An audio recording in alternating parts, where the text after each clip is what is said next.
All right, so next shot. So if we have a look at our storyboard here.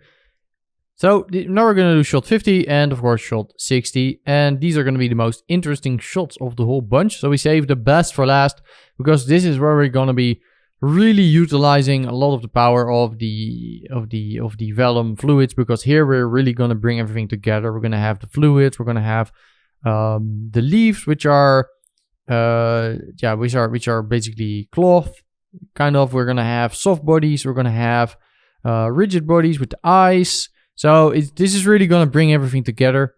And spoiler alert, it's going to be the shot that are going to have the longest simulation times, because as of now, we haven't really had anything that's too long to sim. Like everything was a couple of minutes at most, depending on your hardware. But this shot here, 60 is gonna be quite a long sim. This 50, not as much, but still a lot longer than anything we had here. But still, if you have a decent graphics card, it should still be fine. These will be a little bit heavier on the memory. So if you have a lower end graphics card with not a lot of VRAM, you might need to switch to CPU mode. I'll talk about how that works in a little bit. But this is really one of those scenarios where an RTX 3090, for example, is going to be super useful. If you happen to have one of those, and they're very hard to get, so probably most of you don't. But if you happen to have one, that's going to be very nice, because your sims are going to be a lot faster. And if you don't, then you're out of luck, I guess. But you can also use CPU mode if you run out of memory. You will see. Anyway, so let's copy over our shot setup again from our animatic. Paste it in here. And then we could save. And again, save as. I already saved it out. So here, shot 50. And then let's put shot 50 in here. Let's set up our shot to 30 FPS, 1001 and 150. You can see I already did it because I did a previous text that I didn't like, but now we're doing another one.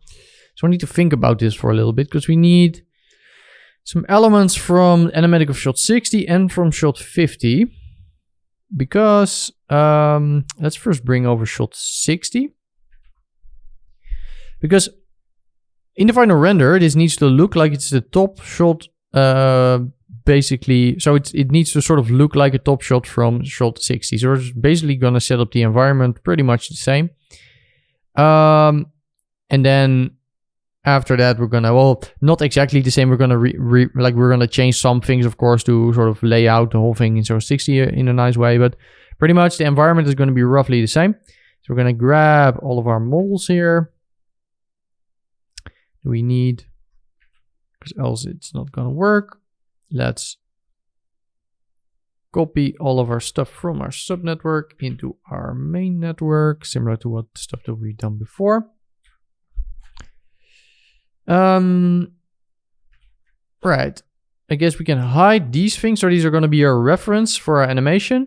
So we don't necessarily need what we have here, but what we can do is we can use this as a reference from our for our timing, because our basically our timing is going to be, we're going to try to keep it roughly the same. Of course, if it's like a little bit longer, a little bit slower, it's going to depend on the actual simulation. But let's just make a network, like an underlay here. Now I clicked the wrong button. Like a network box here. Just call it, I guess, timing reference. We can just go ahead and hide that, because we don't necessarily need to see that as of right now. So some more things. We need an extra model here. We need the lime slice, right? Like we have the actual lime in this node here. We also need the lime slice, because it's going to be the lime slice that's going to be in here. We call it lime slice. So just an empty geometry node. Go in there, and we already wrote that out. So we can just go to $root/ browse assets. If you're Linux, by the way, this $root/ and then browsing might not work. I've heard someone mention that doesn't work on Linux before. I don't know if it's still the case, but that might be the case. So anyway, so we have our lime slice here. So we have that one. Let's repurpose some of these nodes that we have here. So we have this environment scatter setup that we've already made, but of course we need to bring in our our peppermint. So it all works because this was set up to work inside of the subnet. All right.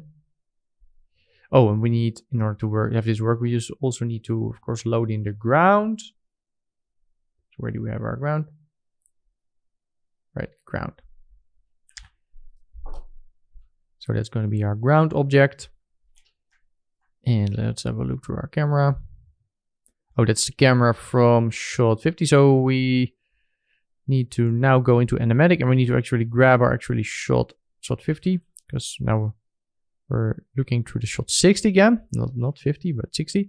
So let's paste that in there, and we need to grab a couple things from here. We need to grab the camera, because we don't necessarily need the camera here. I guess we can get rid of that one. Let's call it shot 050 cam. So that's going to be the camera that's going to be on top here. Right. So that's that one. Right. So that's pretty much everything to move over. So we do need to do some extra things as well. So we need to get another Megascans assets to be able to replace this tube thing that we have. So this is going to be like a little sort of wooden cutout for the glass to stand on. Or you can do something else. Like I experimented with a couple of things when I was making this, but like a wooden cutout looks nice. And we need to make a better glass, because of course, if we're going to have this glass that we have here, this is not going to work. Like if this is going to be divided during render time, this is what it's going to look like. So we need to actually spend some time now on making a glass. Like it doesn't need to be anything super amazing. Like we're pretty close. We need to just like do some extra work on it to make this work. So probably want like a little bit thicker base here. We need to bevel some edges so we can subdivide this during render time. So some simple stuff like that. But for the most part, our base thing here is working. So let's focus on those details first.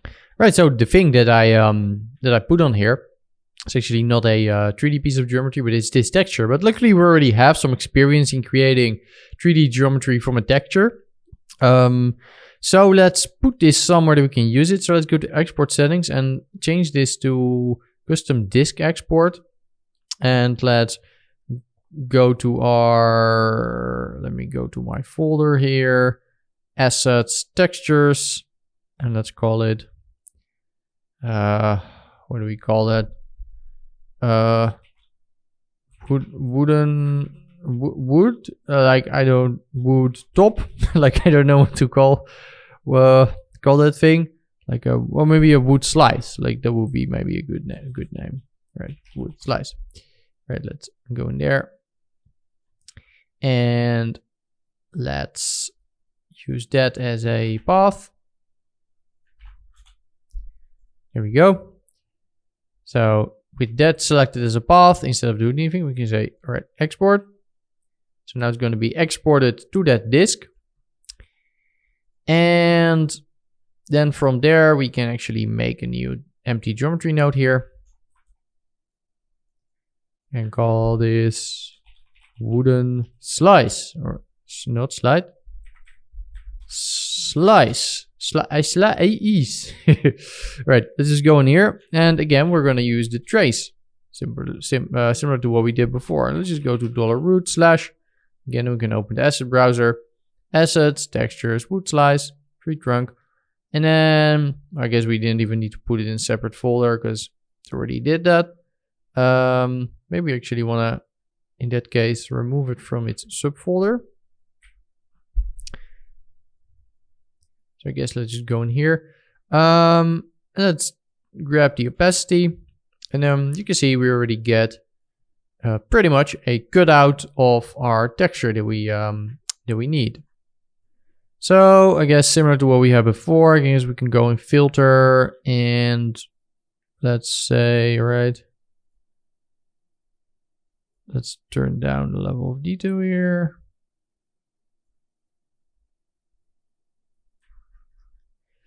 All right, so something like that. Maybe, all right, let's maybe try a little bit different. Let's maybe try with a resample instead. Let's actually manually resample this because I'm getting too much detail. So maybe something like this might work a little bit better. We have some isolated point there, which I don't think is going to be an issue. All right, let's put a remesh here.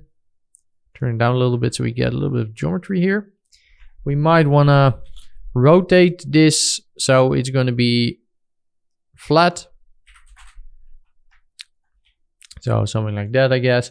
And then let's project the UV on it. So let's do UV project. And that's going to project this nice little UV on it. And just to sort of to try this out to see if our texture is going to align properly, we can already do like a quick material. This labs quick materials is very easy to do stuff like this because you can just very quickly slap on a texture.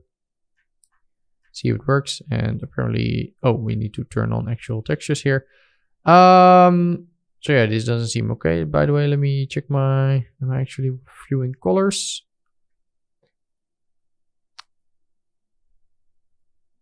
All right, I'm kind of wondering why the albedo is not showing me colors. That is strange. I mean, it's fine over here. I guess it doesn't necessarily matter too much here, but it's a little bit strange regardless. All right, so it does look like it's somewhat lining out what we have here, so that is good. Let's do UV transform, and we can, before we do that whole thing, let's go in here. We can scale, or we need to probably scale it down here. All right, we need to of course do it after our UV, else it's not gonna work. Right, so let's scale it like that a little bit. Let's try to fit this to the shape roughly.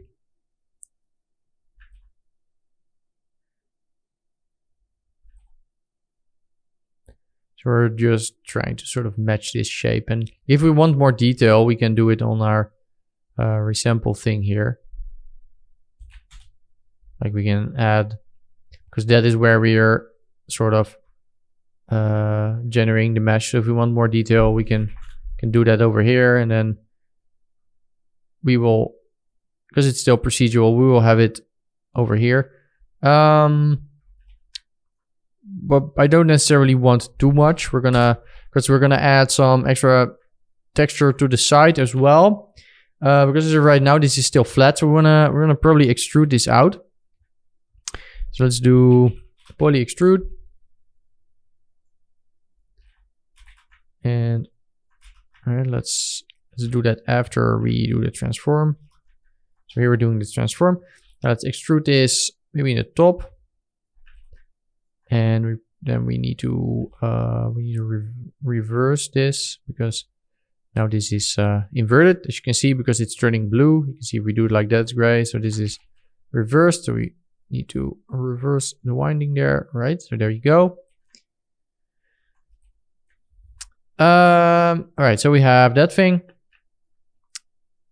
and we're redoing that. So of course the UV here on the side is not going to be proper. So let's grab this thing and let's enable these groups for these sides. So let's try maybe UV flatten. And we can do it on just the extrude side group. And we need to give it some seams, so let's just give it a random thing here. Again, that should, even though it's a selection, it will probably stay procedural even if we change some stuff, but just the direction of that edge will change. In general, right, that seems like it's working. UV layout, so let's lay out that UV, not that one, because we want, that one was already correct. We want to lay out the side, and for some reason seems to have mostly deleted the side, or like I have no idea where it laid it out. So let's just have a look here at where in the world that thing disappeared. All right, so it put it, okay, so it put it down there in the back. That's actually fine. So let's do UV quick shade. You see we have some nice UVs there on the side because we're gonna make it put a different material on there. Just some kind of bark material. So let's maybe actually assign some material so we can sort of see here in the viewport what we're doing. Instead of doing it with this quick material, let's maybe actually make a material library. So, and material network. Let's just do 2 principled shaders. Wood top and wood side. Right. So we need a different texture from the side. So I know that it's going to be this one. No, not that one. Let me just look over to the right to my original file here. I copied the wrong thing. All right. So we're going to need that one or any bark that you like. Let's select. Let me change the export settings here because again we don't want to do it in that folder. We want to do it in the root folder here that we had because we deleted that other folder. You could also use a different bark texture if you want, but I'm just gonna put that in.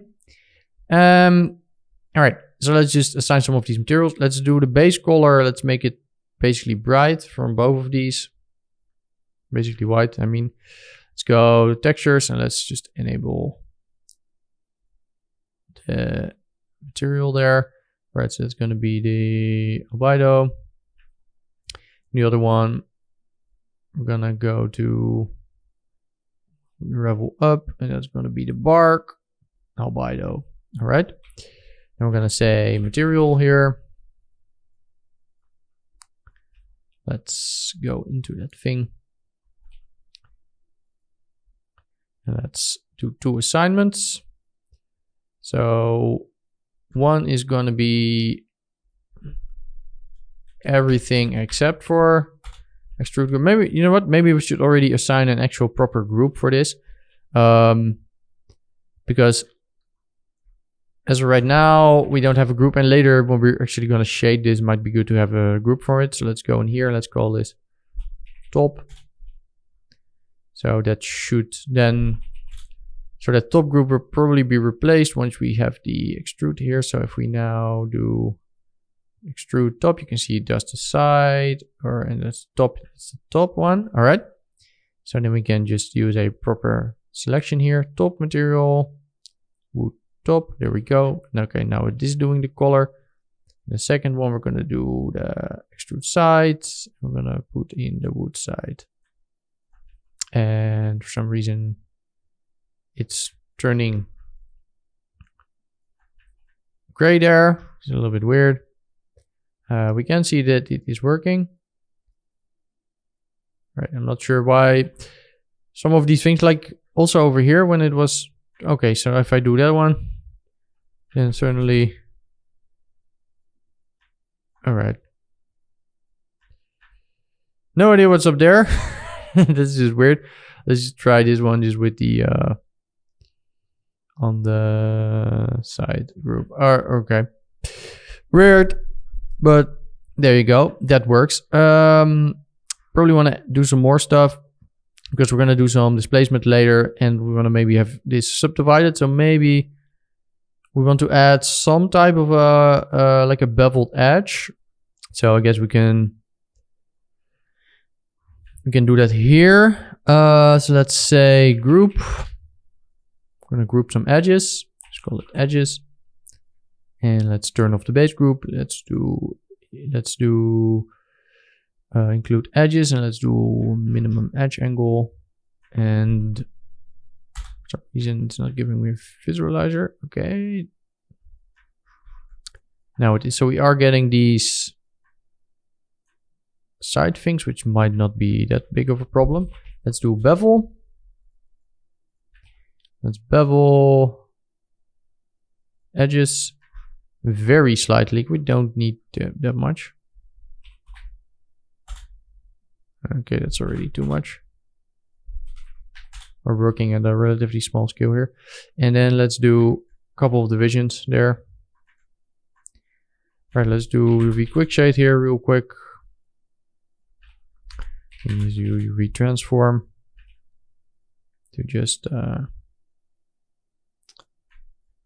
alright, it seems to be fine. I just wanted some additional detail there, because if we're going to subdivide this and not do a bevel, we're going to have a problem. Because if I'm gonna, then you're gonna get something like that. Maybe you like that, but I don't. So I do want some displacement over there on the bark side. So I guess we can try that out with the wood side, because we do have some displacement stuff in the thing here. By the way, we might already want to tile a little bit just to try this out maybe.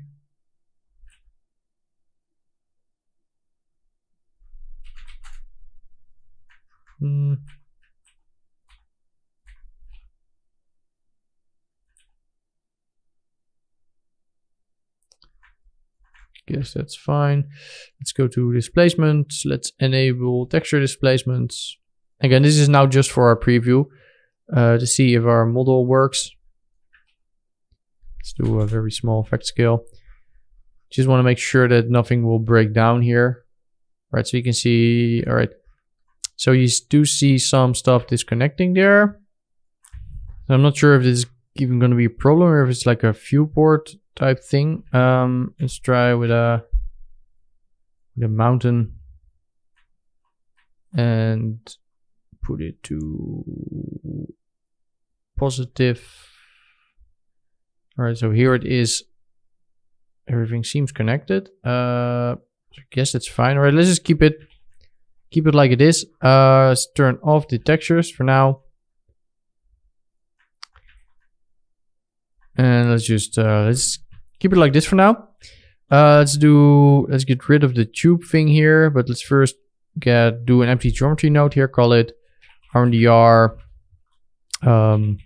wooden slice, something like that. Let's make render nodes green or something. Let's do an object merge and let's merge that thing in here. Keep it like this into specified object, because we want to do object level transformations in here. So we don't want to put it to into this object, because else we cannot do object level transformations. Right, and you can see it's quite small.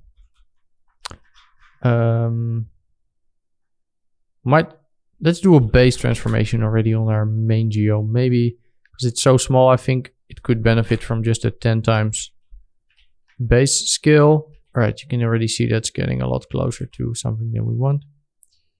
Let's go to that thing here and let's just move it down. Maybe we want to do it a little bit smaller. Something along those lines.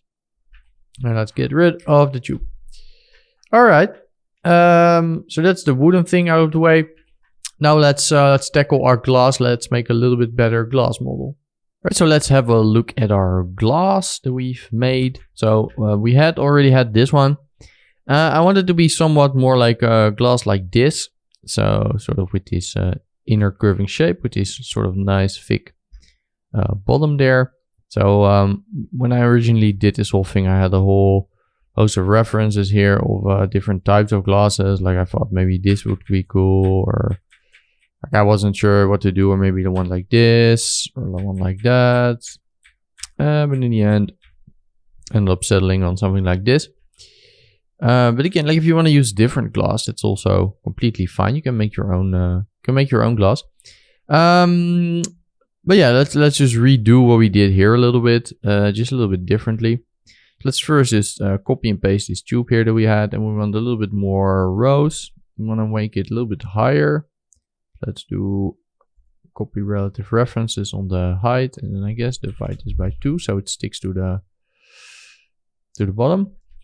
And do something like that, maybe a little bit less rows. Try to keep it sort of square. All right, let's do a taper. And let's do capture direction, the Y direction. So we're gonna capture it up and set capture region. Then with this thing, you can see we can sort of taper this. We have some control here over the squish pivot, capture length. Let's try to make something that we kind of like. I don't really particularly like the squish too much. I guess let's put to 1. Oh. All right, here we go. All right, so maybe a little bit higher, but I think maybe like something along those lines might be decent enough. All right, let's extrude the bottom out here.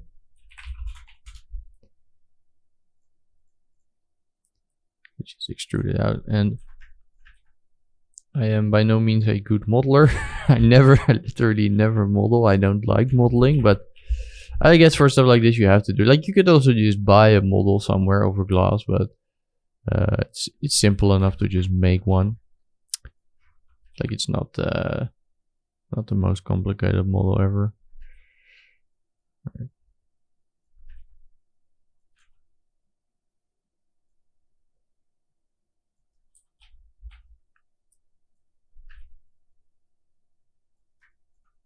Maybe we could do a little bit bulge out.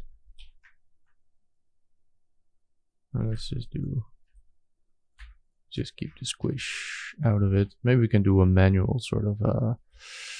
Maybe we could just manually offset a little bit. Let's have a look at this thing. Right, so it has a little bit of a curve outwards.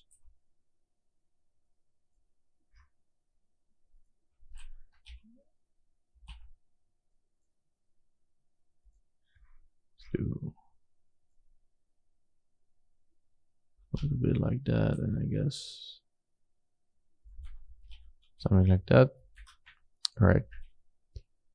Oh, by the way, if you don't know how to do the tumble thing, that's holding control of the keyboard. Like I never knew that before, and it would always mess up my my camera.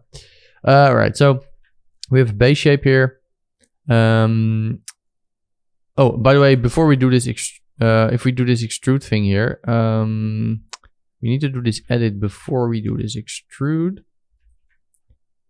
Before else we're gonna get into problems. Right, we're gonna do the extrude because we want to output back. So if we're gonna output back, you might not see it now, but it's gonna output a polygon here in the center. All right, let's blast away this top thing here. You know, we actually don't necessarily need it to do output back, but I guess we already did. All right, so let's blast away this thing as well. And let's blast away that thing as well. I know what, like, I'm just gonna refill everything up here. You don't particularly need to do any of that. I just have a feeling that it's gonna give a little bit of a better edge flow or something like that.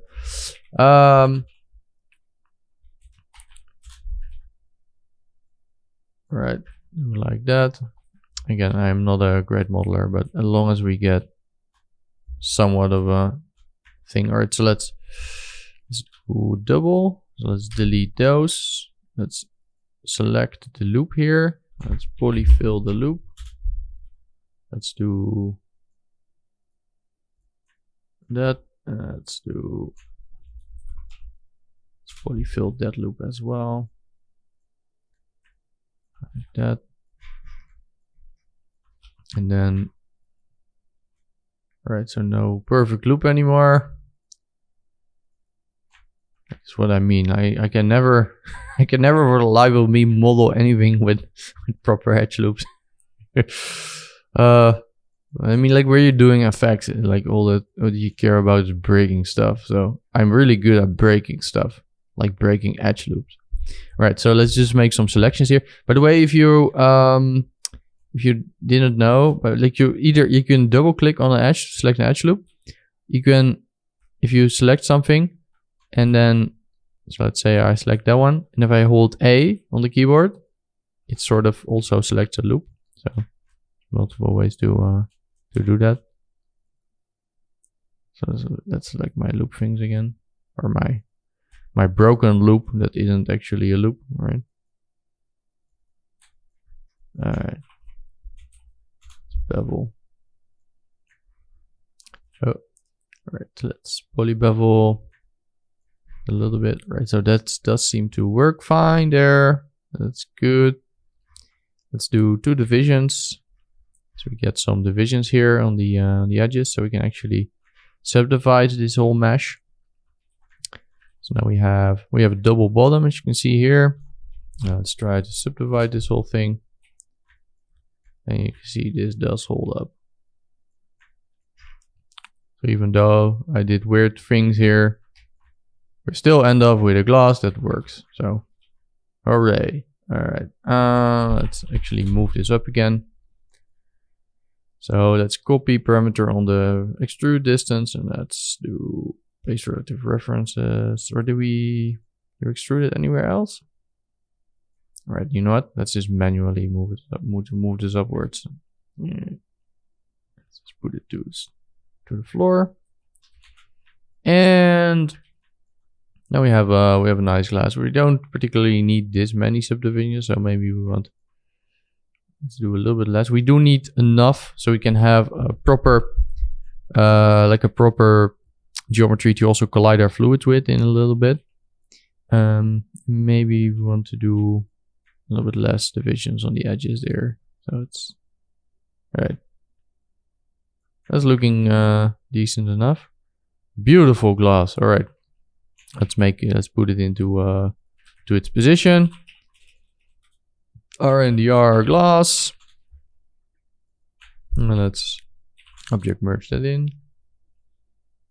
Again, into specified object. So we can use some object level transforms. Let's look into that thing. All right. Let's move it up a little bit. Let's maybe scale it up a little bit. And let's look to our camera. All right. So yeah, that's our glass out of the way. Yeah, we pretty much have all of our models here. Let me, by the way, do a new camera that isn't like super wide angle. Let's do like a 50mm or something that we can just look through. Just to, yeah, this is going to be a little bit easier on the eyes when we're just modeling or moving through our scene instead of our super wide top cam that we're using here. So let's call it view cam. All right. So that's pretty much the models here that we have. Now let's focus on some of these the environment stuff here, because we probably need to add some, like we probably want to add some more stuff here in the scene, like around here, some more plants. We want to add some grass also in a little bit, but let's first just do the plant so we just have a better view of just sort of spinning around, and later we'll do the grass and maybe some other things. But let's first focus on our sim. Well, at least do a couple of plants so we get a nice circle, and then we're gonna do our sim. All right, so let's first just very quickly color code this node as well. All right, so let's do a simulation node here somewhere. Let's call it, I guess, Vellum sim. Let's color code this as well. Let's just dive in. All right, so let's first just start with the fluid itself, and then later we can add the other elements like the limes and the leaves and stuff like that. But let's just first do a setup for the fluid itself, and then we can integrate those. Right. So we wanna source some fluid into this, and what I'm gonna do is I'm gonna be using a circle on the ZX plane. Gonna, I guess, make it an open circle. All right, and maybe a little bit more like that. Let's move it up so it's just above the camera. All right. And then we probably just want to scatter some points on this thing. So we do want to have some sort of an inset maybe. So we're not completely sourcing them just on the circle itself. So we're going to scatter some points in here that we can use as sort of a fluid source points, kind of. Maybe let's move this up a little bit more. All right.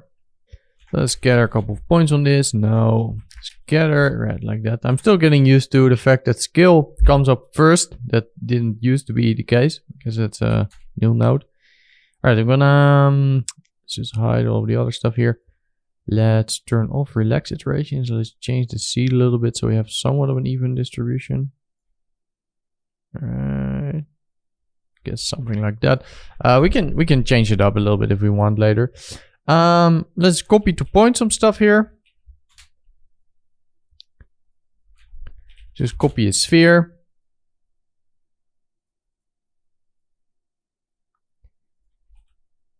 So pretty basic. Let's not randomize this for now. Let's just do a little bit of a mountain maybe on it. So we do add just a little bit of variation that way. And then from there, we can do a little bit of a vellum source. Grain source, of course. We have grain. So let's put that on. Let's do create points from volume and scale. As is this right now seems to be somewhat fine. So we don't need to scale anything up. I guess we can add a little bit more points here. So these are going to be our fluid points. So let's say they want to create fluid instead. And let's append a solver. Solver. All right, like that, like that.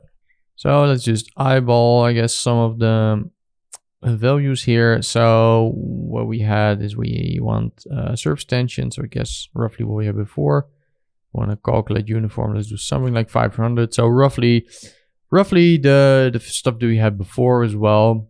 We can play with this later if we want.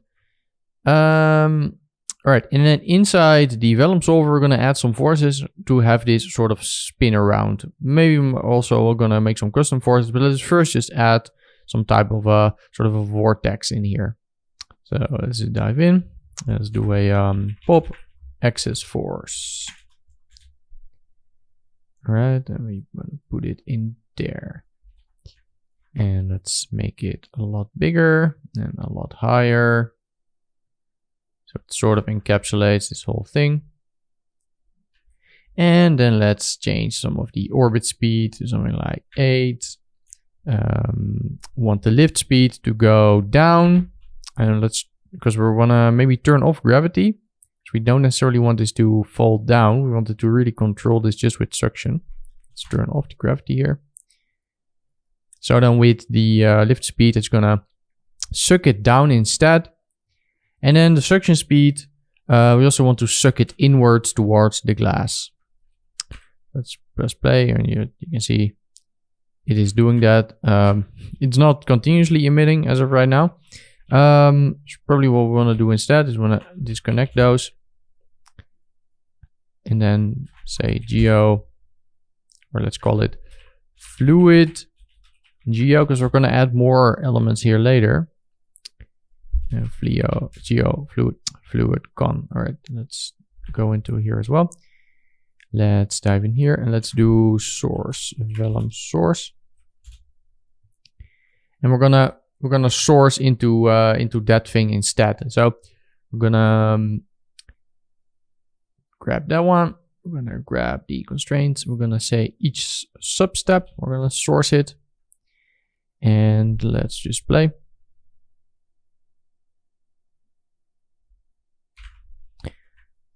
So this is a little bit too extreme. What we probably want to do is maybe make this sphere that we're using to source a little bit smaller. Let's already increase the sub-steps here because we already know that probably what we have now is not enough. So we probably want more sub-steps.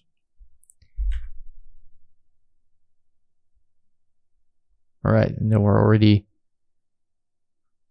getting something that's a lot better. So we're sourcing each substep. So if we're going to increase the substeps here, of course, the sourcing is also going to be, there's going to be more sourcing. Let's have a look at our top camera. Let's do real time. Right, so that's obviously way too fast. But the overall sort of movement here is pretty decent. So maybe what I want to do is instead I want to just turn down the time scale a little bit.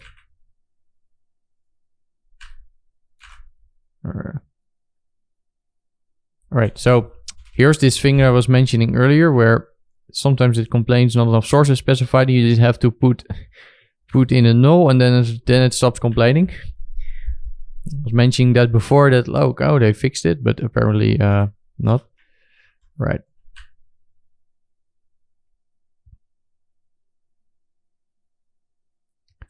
Right, so we're turning down the time scale here. Again, we can also retime this later.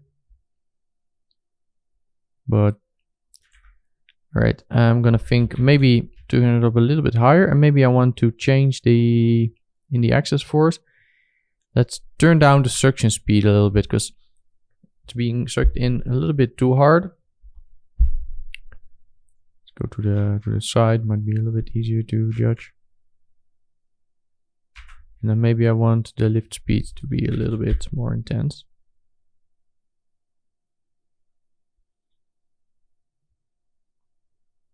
Yeah, just try to create some sort of a nice swirl. And once we have somewhat of a nice swirl, we can add some more forces to this to sort of break this up a little bit. Because as you can see, as of right now, this is it's not very interesting. Because this is just a very sort of strict arc. And of course we want it to be more like a fluid. So we want it to really sploosh out, have some stuff break apart, stuff like that. So let's have a look through the camera here again.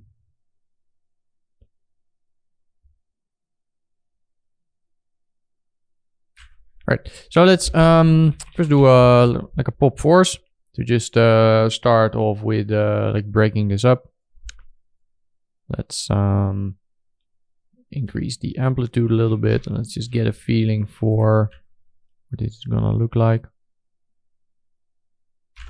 Well, you might want to add a little bit more grains on this thing because I feel, or maybe I think the source sphere should be a little bit bigger, maybe a little bit more particles as well.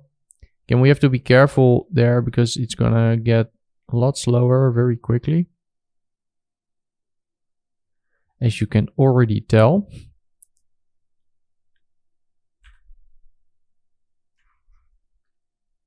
So like I mentioned, this is where like the sims here are gonna get exponentially a lot slower because we're gonna be dealing now with a lot more points than we have previously because we're constantly gonna be sourcing this. So maybe let's decrease this swirl size here a little bit. So we're gonna get smaller swirls. Guess we could turn on a guide to get an idea for the size of the swirls here. Let's do another one as well. Let's copy and paste this. Guess we also want some bigger swirls. Just get bigger movements. Let's increase that. Let's do that one to be a little bit larger. Maybe like twice as large or something.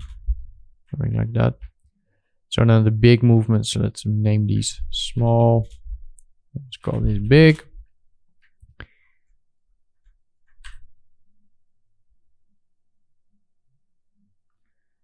I'm going to be adding some more forces here as well, some custom forces.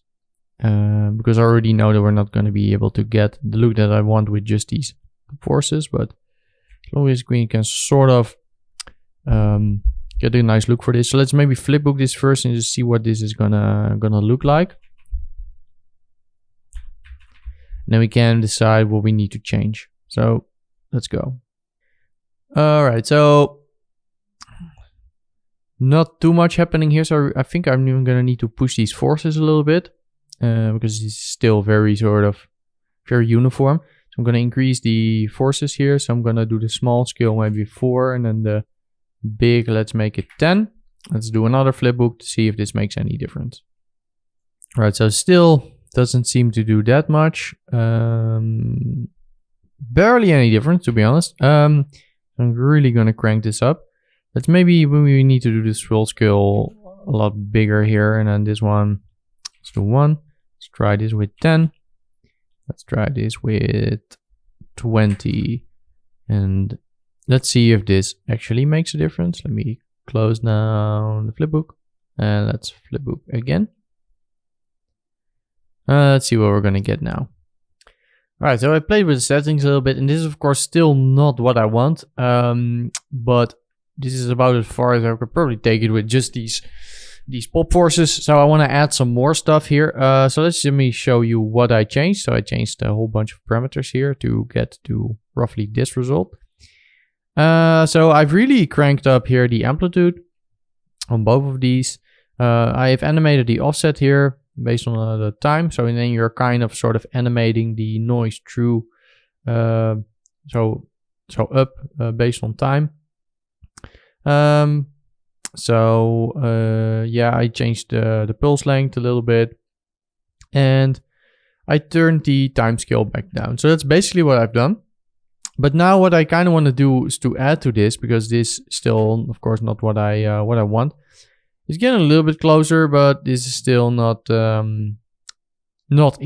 It is nice that we're sort of breaking up the shapes here a little bit. I want to do that a little bit more extreme. So what I want to start doing is I want to go in here and I want to make a sort of a custom volume-based force, which I do quite a lot in order to sort of add sort of extra nice sort of art directable swirls to a pop simulation or a vellum simulation. So essentially the technique that I'm going to be using is that I'm going to advect the particles based on a volume, but not on a volume that we've simulated. So a lot of times you will sort of do a smoke simulation or like a pyro simulation, and then we use that to advect your sim. What I'm going to be doing is I'm just going to be making a volume myself, and then we're going to be using it to to basically just advect our vellum sim. So let's create a box here. Let's create a VDB. So just an empty VDB here. And let's call it vel, so for velocity. And we want to make it a vector float. So we wanted to make it a vector volume. So you see this is now an empty VDB without any resolution. But then what you can do is kind of use VDB activate. No, not activate STF. VDB I'm messing it up here. VDB activate. So if you use VDB activate for a second input, like this box that I just made while talking, you can activate the voxels on this thing based on that reference. So you can see now we filled up this VDB, this velocity VDB here with this box. So now we have velocity VDB here, and we can do a volume VOP. And then in that volume VOP, we can, for example, do a curl noise, which is gonna be nice and curly. You can put in the position. Let's turn off intensity. And let's bind export to tree floats vector, vel. Let's bind it in there. See, now we get something like this. Let's promote, by the way, the parameters here.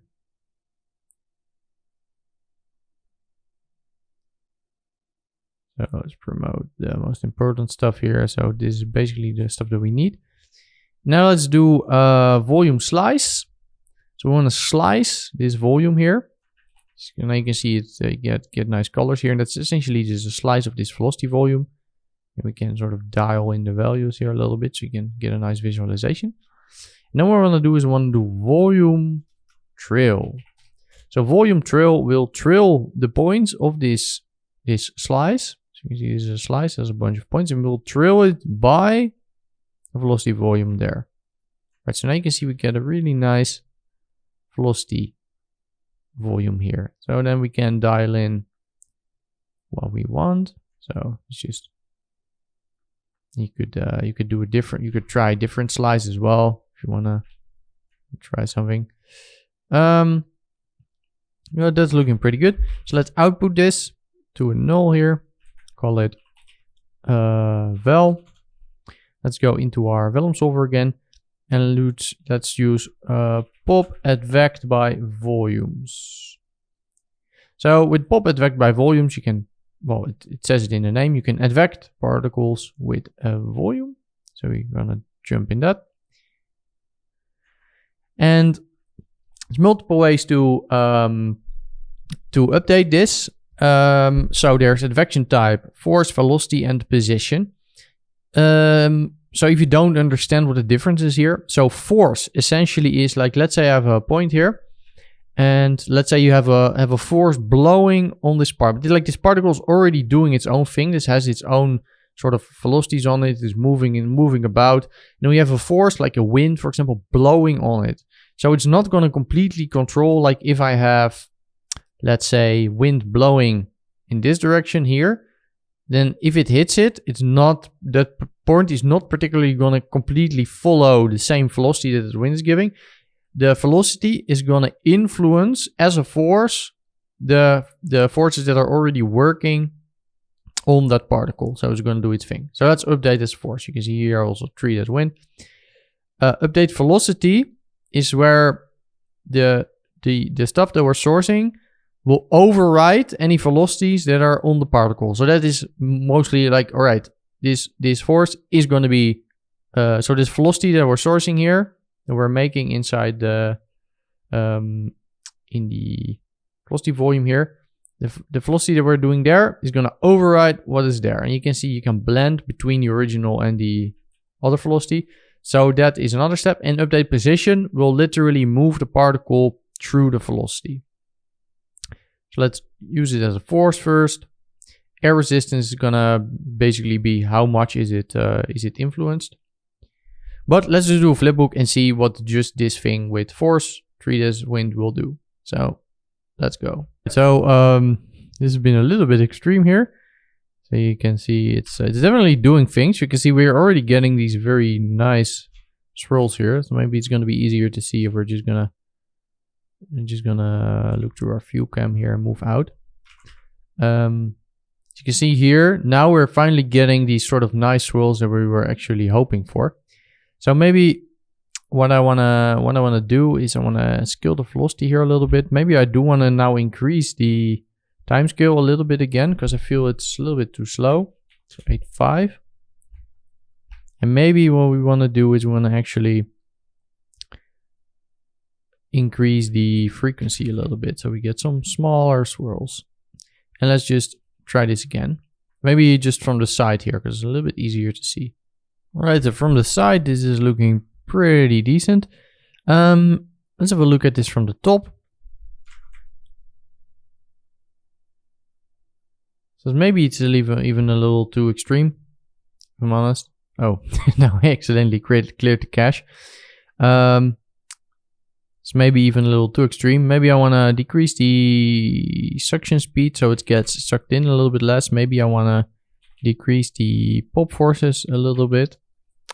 And let's just try another flipbook with these settings. And all right, so this is already looking a lot better. So I want to try one more thing that we did in the other shot. I want to try with the face, the thing that we did. Like, I'm not sure how that's gonna, what that's exactly gonna do. Was like, I didn't do that in my original, but the face was nice in breaking up this stuff. So let's maybe also just try that on our fluid here to sim it with multiple faces. So we can put that in there. So an attribute Vellum. Let's do turbulent noise. Put it in there and put it in the color for visualization. Let's promote these parameters.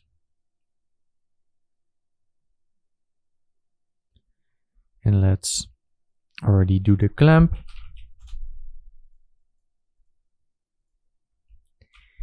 Let's just have a look at this thing. So let's boost the amplitude here. Let's turn down the roughness. Let's try something like this and then write it out again. Oh, not bind. Let's bind export.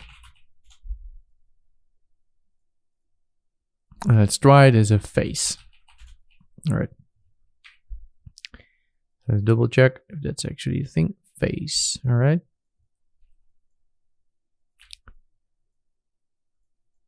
All right. Let's try 3 faces.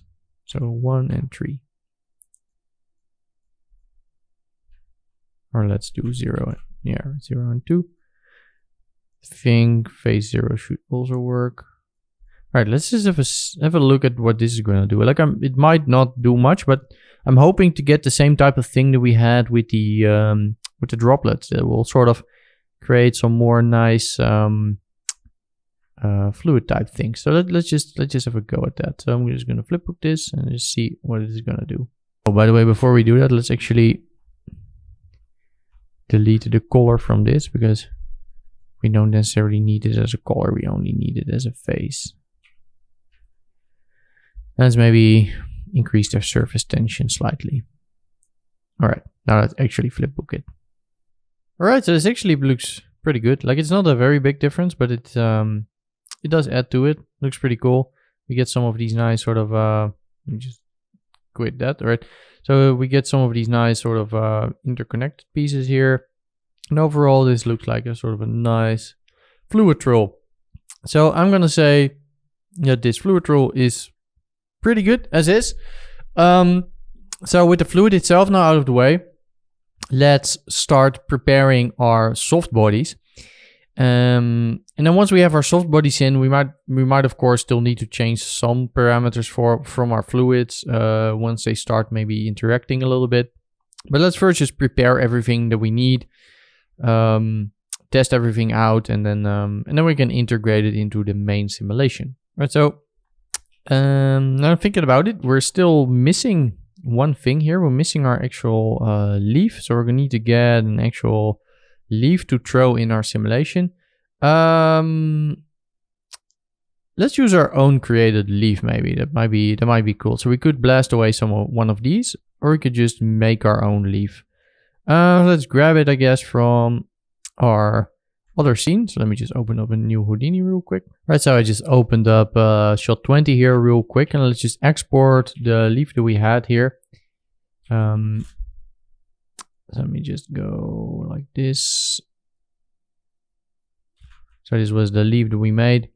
So let's just write it out to $root/assets, and let's just browse to our assets folder. Models, and let's call it leaf go.bgo.sc. Right, save to disk. Let's go back to our actual shot here. Whoop. We can load it back in here. All right, leaf. Let's go file. Let's go $root/assets. There we go. Models, leaf geo. All right, there we go. So this is probably a little bit too high resolution to be able to actually use. So let's poly reduce this to something like, I don't know, like 1%. Let's try if this doesn't break with our material. So let's go to our other scene again. We had a quick material here set up, I think. Yeah. So let's go back here. Let's just have a look at it. We need to enable our material. All right, yeah, that seems to hold up. Like, there's not that big of a difference. Like, these are gonna move fast and stuff. We don't need them to be super high resolution. I guess let's just keep them like at the 1%. We can always change that up again. Let's call this out leaf. Let's freeze this into the hip file. So if you didn't know, you can actually use this thing, freeze. And you can use that to freeze stuff into your hip file. That, by the way, also works on like on a null. Let's say I freeze this into, I can now copy and paste this null over here. disconnected, you can see I still have my leaf. That also works if I just copy and paste it into a completely different scene. So if I were to paste it in here, you can see now it's here. So this actually saves it into a Houdini file. If you don't want to do that with very heavy geometry, but you can see this is 28 kilobytes. So we can write this out into the Houdini file, so it doesn't need to keep cooking every time. We just have it here, and if we want to make changes, we would just have to do that again. So again, like if I change this now here, you can see it stays the same. So yeah, that's our leaf. All right, so make sure you turn off the texture display thing. Then let's hop out here, and I'm gonna cook a little bit. I might just hide the environment scatter thing because that's making it slow. We don't necessarily need that here. All right, let's go head back into Vellum Sim. All right, so we're gonna just load all of the elements that we're gonna need to do in here. We're gonna really prepare everything inside here, but let's first maybe organize some stuff here. I guess we can use, all right, I guess if we lay out that one, it doesn't necessarily look too great. All right, let's just do an underlay here. Let's call it volume velocity. Call this, I guess, over here, let's call this fluid prep. All right, because we're going to do a bunch of these and want to somewhat keep it organized, else we're going to get lost in what it is that we're doing. So yeah, let's get our leaf maybe in here. Let's start with our leaf. Object merge. Let's just load, or let's do it from sublevel. There we go. I'm going to have our leaf in here. Let's just do a sort of a quick comparison to the size of our fluid. You know what, we might actually, let's just very quick cache out a test of our fluid that we have here. We have somewhat of a, you can see if our reference skills is going to be fine, because I want to sort of have a rough match for the fluid and like all of the skills. So if we do .io, or not, Vellum IO, so many IOs. All right, let's do that one.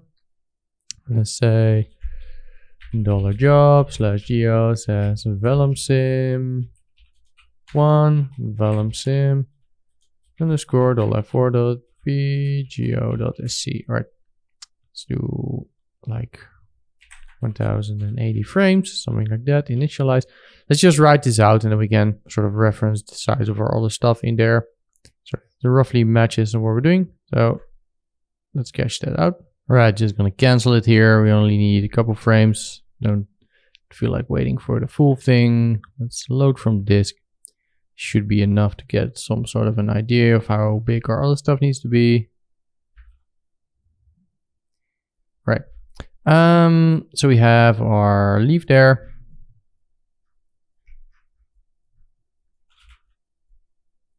I'd say maybe it needs to be a tiny bit bigger for our sim. Like maybe 1.5. Okay, we're not really working with real world units here, because this thing is over a meter now. But again, I don't want to work on too small values here. Just keeping the values a little bit higher is just easier to work with. All right, let's do Vellum softbody. Not softbody, let's do cloth. All right, there we go. Vellum cloth. All right, let's attach that thing. So let's attach a bunch of nulls here. Leaf in geo and leaf con for leaf constraint. All right, let's do sort of a quick sort of drop test type thing for this. So let's do a Vellum Solver. Just plug this in. Let's let's maybe do a grid. Let's make something to drop this on. Let's move that down a little bit. Let's put like some sort of a collision sphere on top, I guess.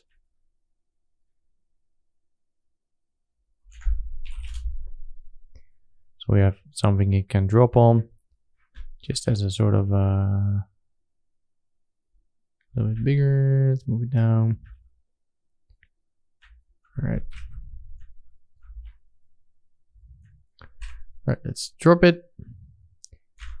All right. So you can see now we can get a good feeling of if this behaves like a leaf. And I don't know about you, but this is not how a leaf behaves. Let's first increase our substeps because we already know that we're going to need more substeps in our final sim. So see what this looks like with a little bit more substeps, which is still very much not like a leaf. See it acting a little bit crazy there even. All right. So let's change it up. So we have the stiffness there, bend stiffness. Let's put this from that. Let's put it to 100.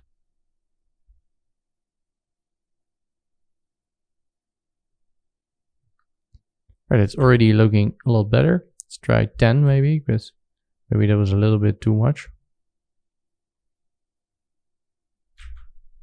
Let's try 1.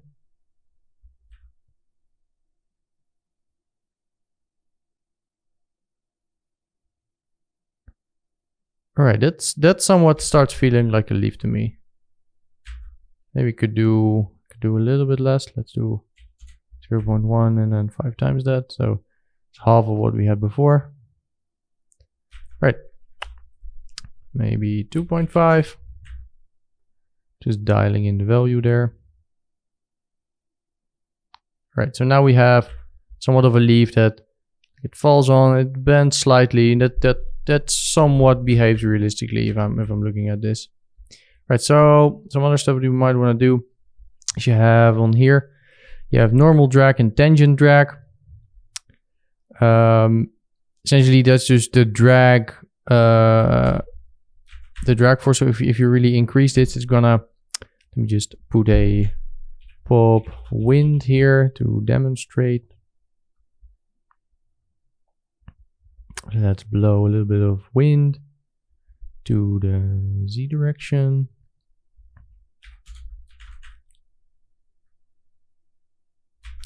A little bit of wind or a little bit of noise. All right, so this is nicely being carried by the wind. We can sort of see that maybe we don't want it to be a little bit more bendy. But let's have a look at what happens if we might turn down this tangent drag again.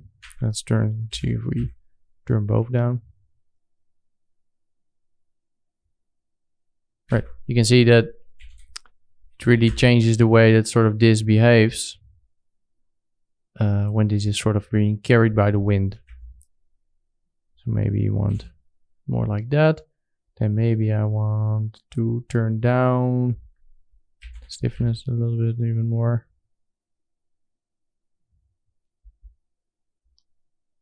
Get like a rough idea of something that we want. All right, so it's starting to look like something that we want. Let's move this, oh, not that direction. Let's move this sphere over a little bit. Let's just have it blow against the sphere.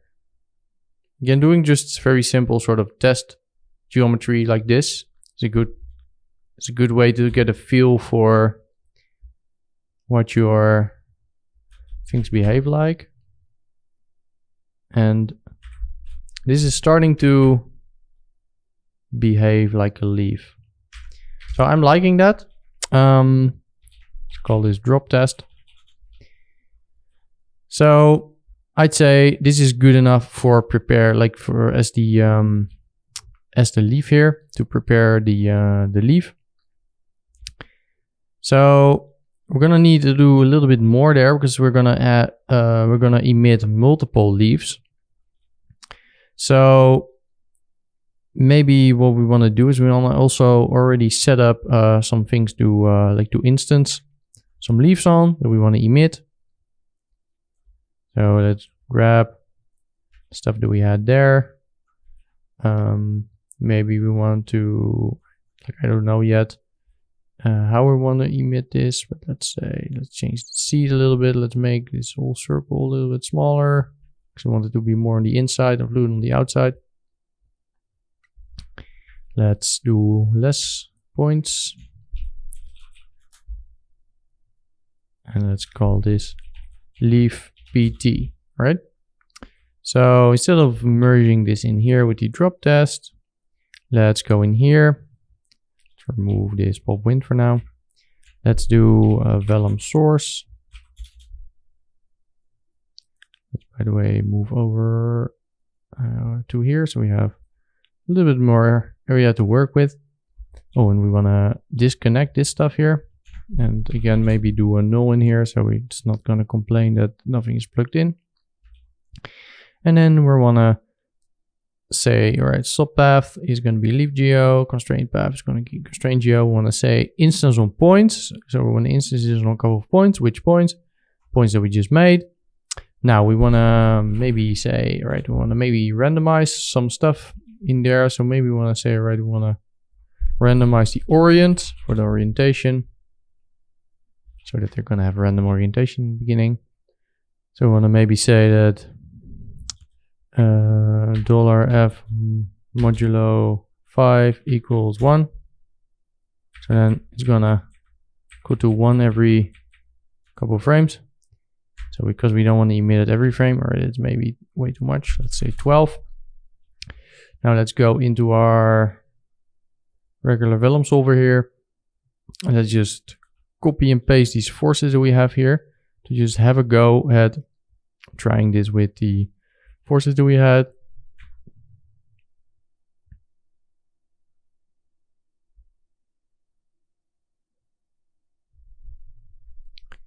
I guess we can have a look through the camera. All right, that's looking pretty good. So that seems to work decent enough. We maybe want to say we want to change the seed here to just be something like to change every frame, because else it's gonna emit from the same point every time. Maybe that's what you want. Because now, all right, now these two there are sticking together. Maybe not ideal, but let's just change the seed to 1.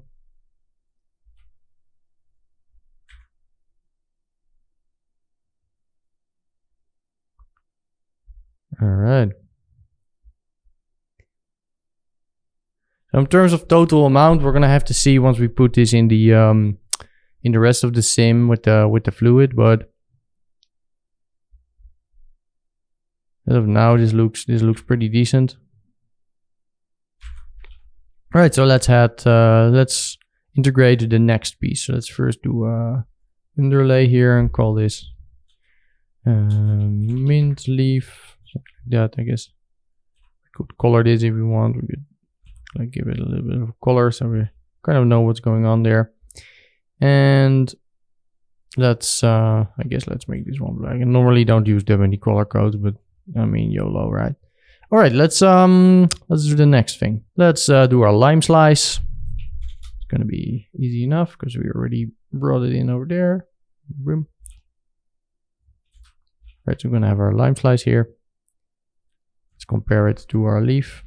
All right, so that thing needs to be quite a lot bigger. Something like that. All right, Vellum soft body. Just a strut soft body. And again, I don't think this is gonna really matter too much in the way that it's gonna behave in the vortex, because this is like the leaves are gonna sort of deform once they hit other stuff, but this thing in the vortex is gonna just basically remain somewhat of a relatively stiff object. So I guess we could try just doing our little drop test.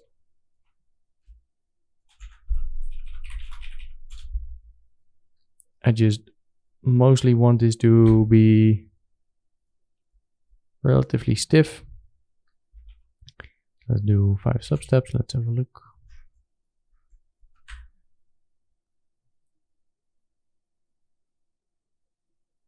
All right, we might want to reduce this thing a little bit because it seems a little bit on the heavier side.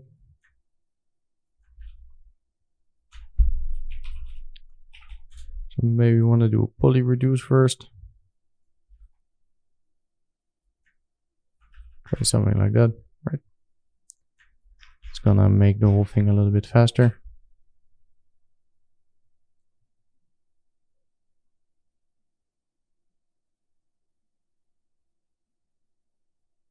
All right, that's looking good enough. Oh, I guess we can. All right, boom. It's doing an awful lot of sliding for something that I guess that's still gonna be the friction. But like in general, this looks fine.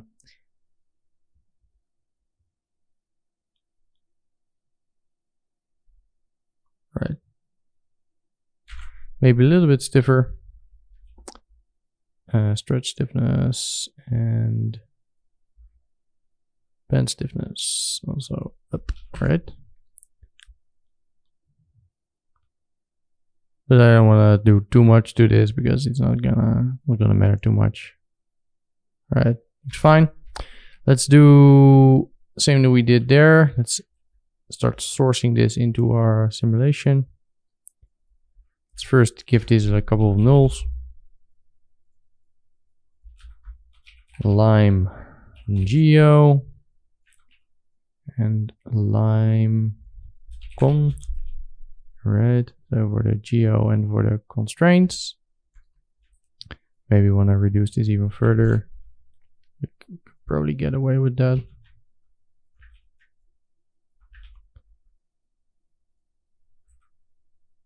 All right, it's looking fine. All right, so we have that thing. Then let's have a go at trying to put this into our little vortex sim. So let's grab our thing here, the drop test. Go in there. Let's try with lime geo, and let's try with a lime con and lime pt, which we don't have yet. We're gonna make. It's gonna be lime pt.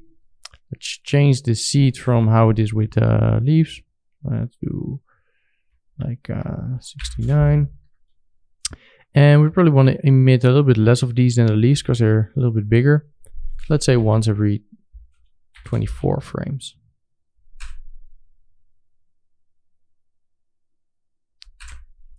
And why are you not sourcing? Lime. Oh, all right. It was called lime tea. I have to change the name there, but does that make sense why it's not working?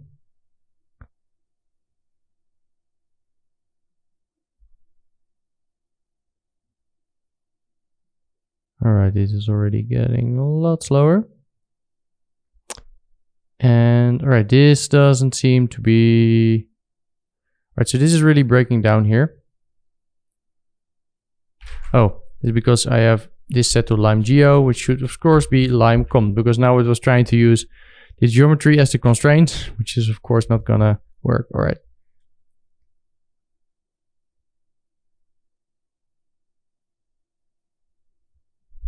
All right, so I think I'm gonna change this up. I'm gonna do 1 count, and then I'm gonna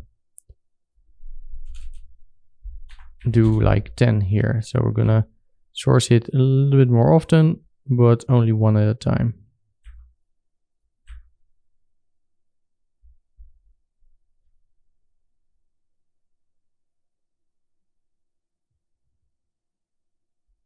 All right, something along those lines.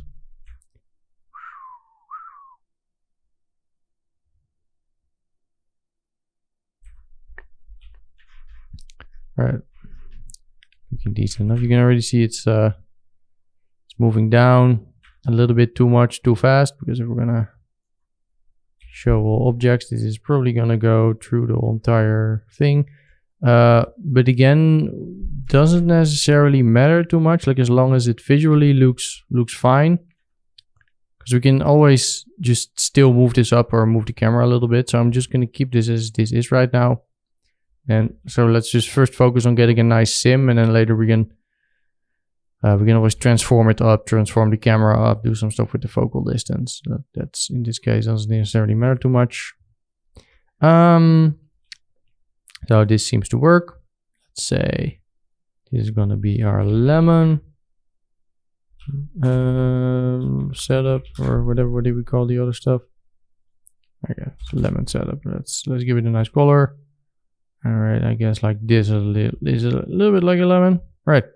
Last thing is going to be our ice cubes. We need to actually make some crushed ice. It's just easy enough. Let's just, I guess, grab a little box. Let's do a little more points or a little bit more geometry there. Let's already do a mountain. Add a little bit of geo there. Let's do ISO offset. Increase that a little bit. Let's do there's a scatter. A couple of points, like not too many. Like 4. Let's do Voronoi fracture. Just fracture this up. No, not that thing. Let's fracture that geo up. Let's do assemble, create packed. Let's blast away one of them. Right, we need a couple more points in order to get something that looks decently like a crushed ice. Oh yeah, it looks like a crushed ice a little bit. All right, let's do that one. Do match size to put it in the center. Let's unpack it. Let's do another little mountain.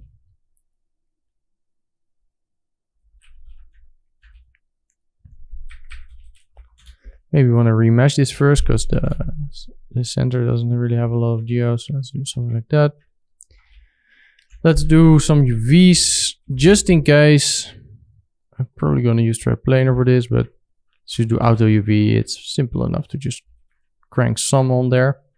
So we have some UVs there. And yeah, I'm just going to say this is a nice piece of crushed ice. So I'll call it crushed ice. All right, let's lay these out. Select Shift L to lay them out. I guess what we could do even is to keep this a little bit clean. Let's put this whole thing inside of into a model folder. Call it crushed ice, just to keep it a little bit more consistent, so that we always know where we can find our models. And then in here, we're gonna just object merge this in. All right, let's just have a look at the size of the whole thing.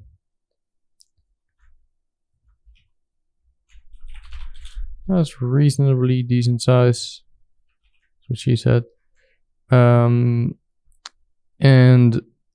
all right, something like that seems pretty fine. Let's do center to origin just in case. All right, crushed ice. All right, let's do. So we're gonna, in order to do this, we're gonna use Vellum shape match in order to make this a sort of a hard, like a rigid body. All right, so let's turn off the template here and let's do a Vellum constraint. We're gonna be using Vellum shape match, which is essentially a way to do rigid bodies inside of Vellum. So you cannot do proper rigid body interaction. So you cannot use RBD in a Vellum interaction, but the next best thing is to do rigid bodies inside of Vellum with shape match. So let's call this ice geo, and let's say ice con, and let's select our thing and let's go Vellum shape match. All right, so this creates some shape match constraints.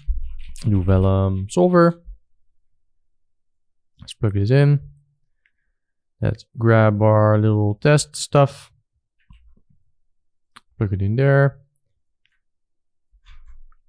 And let's increase the sub steps to something like 5 because that's where we know we're going to be using. And let's press play. Thinking for a little bit and then boom. Boom. You can see it's pretty much a rigid body. And that's pretty much all we need for our little piece of ice. Like we don't like it's stiff enough by itself. We could try to crush it if you want to see how rigid it is. So we could do a second box. Merge that in. All right, let's move that up a little bit. Do something like this. And put a transform. And then slowly move it, key it down. Say we want to key it down to a little bit under here. Let's see how stiff this remains. So it might crush a little bit, but have a look.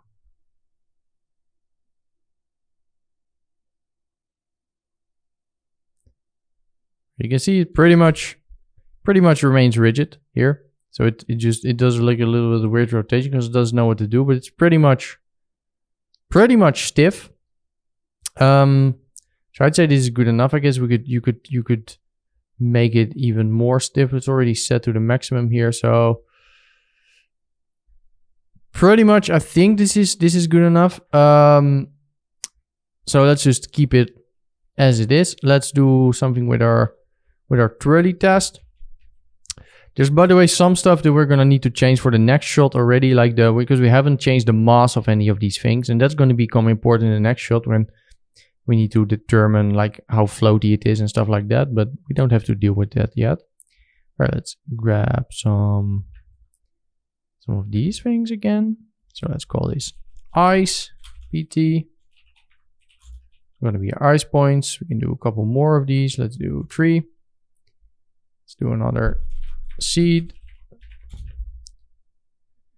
Let's ice PT, ice con. All right, it's good. Let's go into this thing. Let's prep this to be ice geo, ice con, ice PT. All right, there we go. And we probably want to emit a little bit more of these. Maybe once every 8 frames. Let's have a look.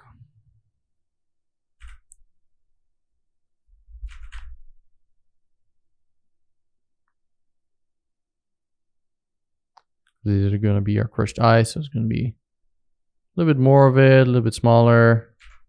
You know what? Maybe you want to make it a little bit smaller in general.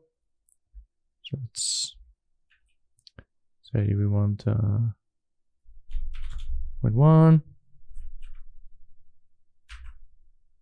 Let's view our correct input. All right. Well,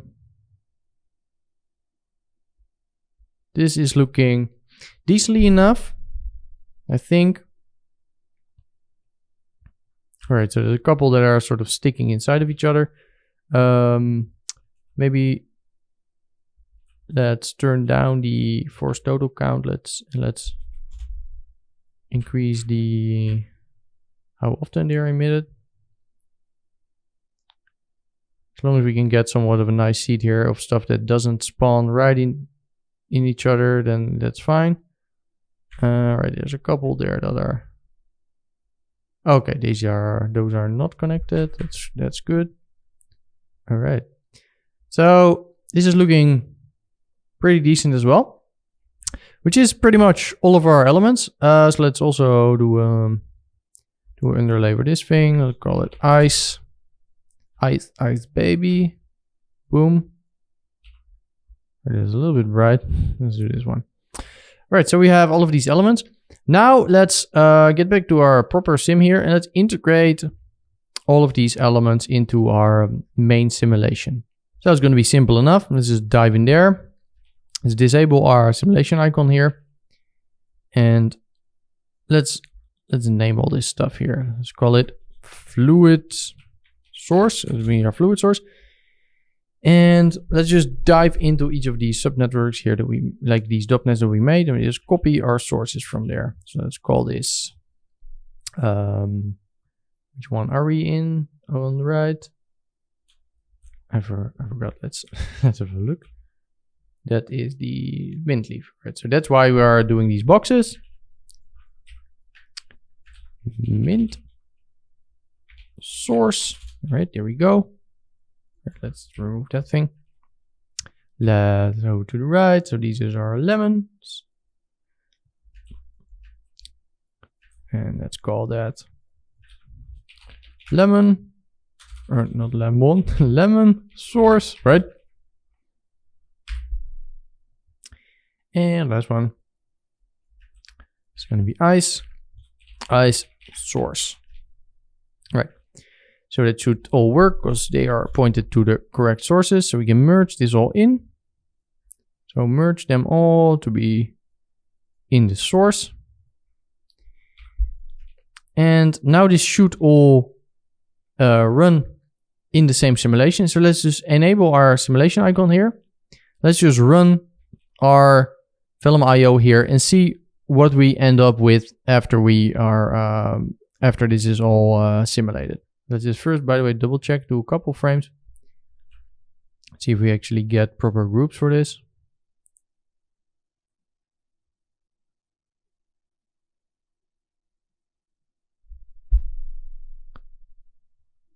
So we are naming everything correctly, so we should be able to get to split out our elements here, but let's just double check if that's actually the case. All right, so stream fluids. Points non-selected, right? So we can select each individual element, right? So that's all looking good, right? So now let's actually run this simulation, and this might take a while. Now might be a good way to discuss if you're gonna run into memory problems, like if you are on a lower end GPU. This is gonna be the point where you might start running into some issues. So I don't know which GPU you have. I'm running some 3090s.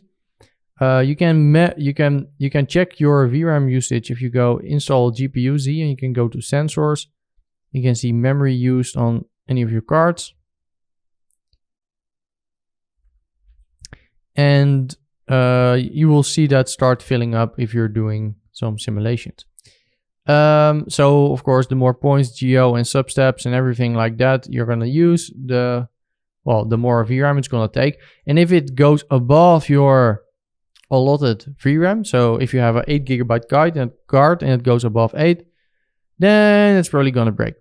So if it's going to break, don't worry. You can also run Vellum on your CPU, which is going to be a lot slower. So in order to do that, let's go to Edit, and we're going to go to Preferences, and we're going to go to Miscellaneous, I think. And then here you have OpenCL device, and you can see it. You can set it to GPU or to CPU. And if you have CPU, you can put it to your CPU there. You need to reboot Houdini in order for this to take effect. By the way, if you have multiple GPUs, you can also select your other GPU. So if you're running into VRAM issues, like if this is going to start crashing when you're running this sim, then put it to CPU mode, and then it's gonna run on your regular memory, which you probably have more of. Probably not 256 GB, but you probably have more than you have on your graphics card. So then it's gonna run on your CPU, and then in that case it's gonna, well, it's all gonna sim fine. So just keep that in mind. I'm gonna run this on my GPU because I ran all of the sims on my GPU previously, so that should all be fine. Anyway, let's sim this out. All right, so it's finished simulating. I didn't end up checking how long it took. It took a couple of minutes. All right, let's have a look. You know what? Let's flipbook this actually. What has a 1? What doesn't? And 80. And let's see what the results have yielded from our beautiful setup. All right.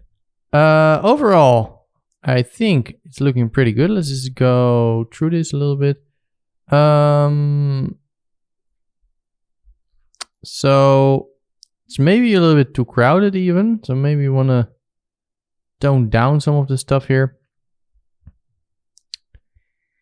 Just gonna have a look at what I think we might need a little bit more or less of.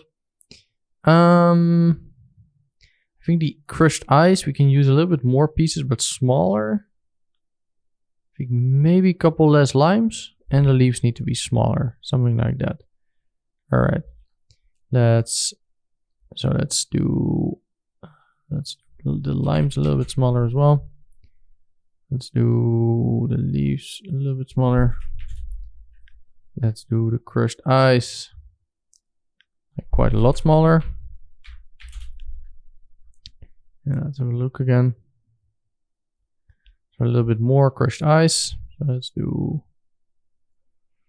let's emit that every 4 instead. Let's do the lemons. Let's do it every 12. Let's slightly increase the resolution here on our fluid source, like not too much. So it's looking pretty decent. Like I know it looks pretty low res here, but this is probably gonna be fine for the sim. Like we don't need anything too high res. This is gonna be like we're gonna motion blur the shit out of this when this is rendered. Like this is gonna be rendered. This is moving fast. This is gonna have motion blur. Like my original mesh wasn't super high res either. So which is so a little bit more might work.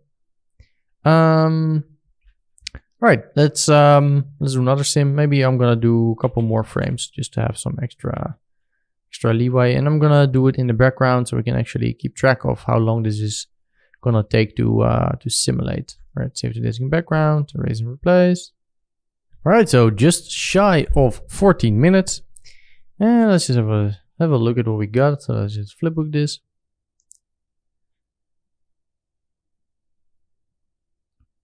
And with a little bit of luck, it will be good enough for us.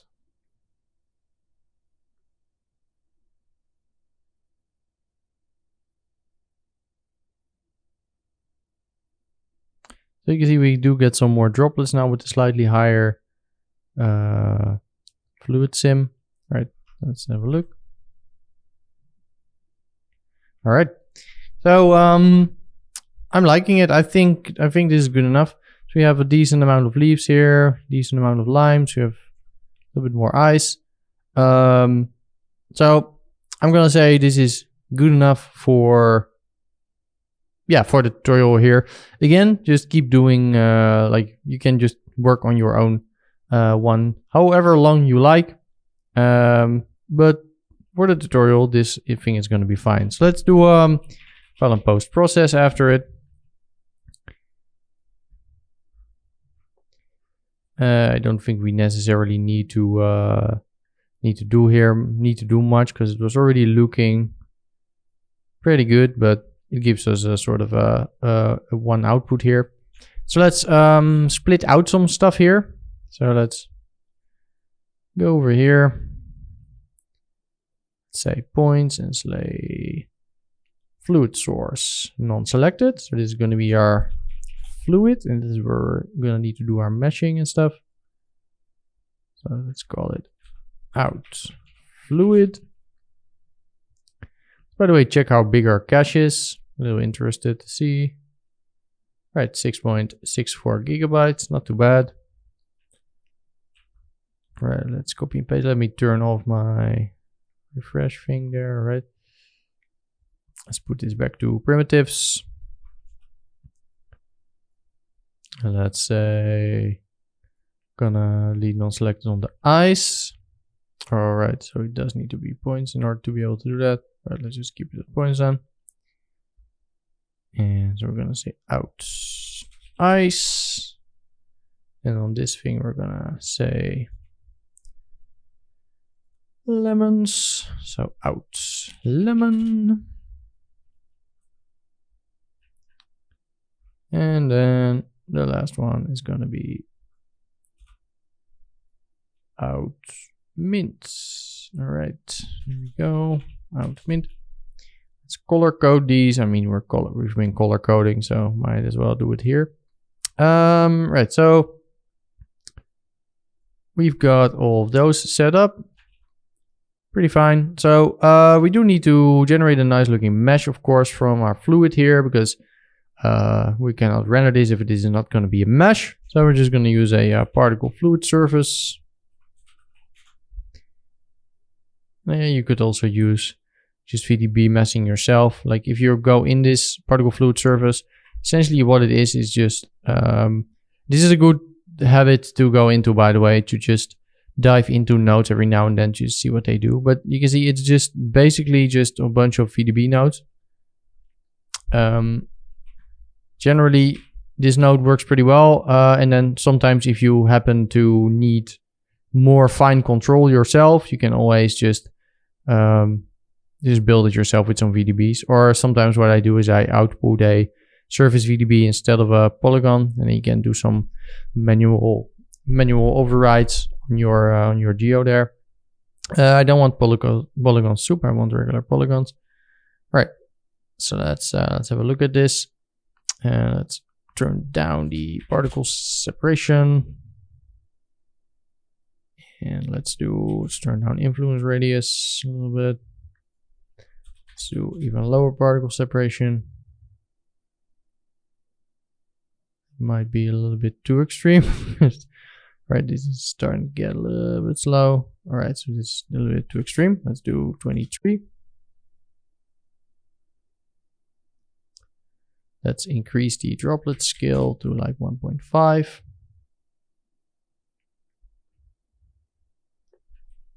Let's compare here to there.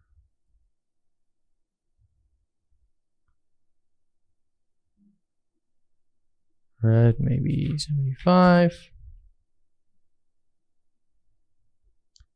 do a little bit of filtering. Smooth. Erode. Maybe let's throw on a final smooth. I mean, why not? All right, that's a little bit too much maybe. And let's have a look here at the polygons. So this is a little bit high res, so maybe we can up the adaptivity so we get something that's a little bit less heavy to cache. Check if everything's coming through. Right, so you can see a bunch of velocity there. Let's just try to cache this out. So let's do file cache.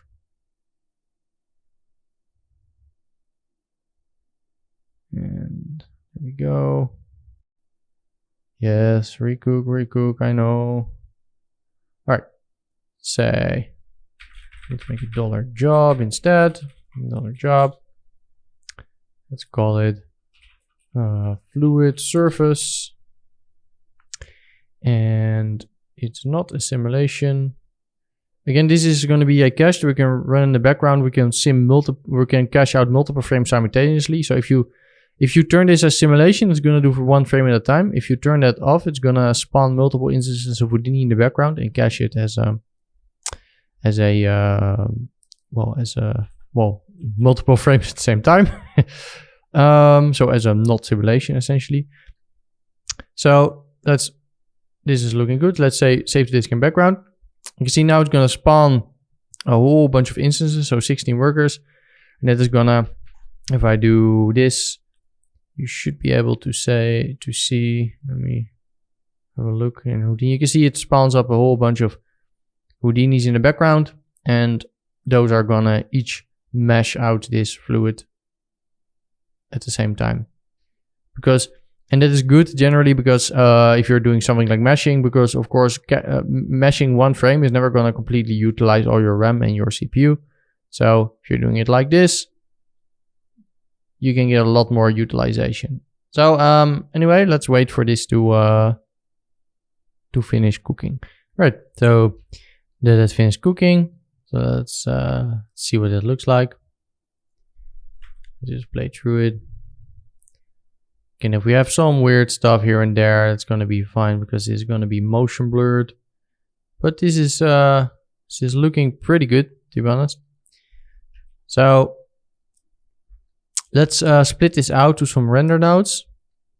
Again, later we're going to be rendering this inside of Solaris.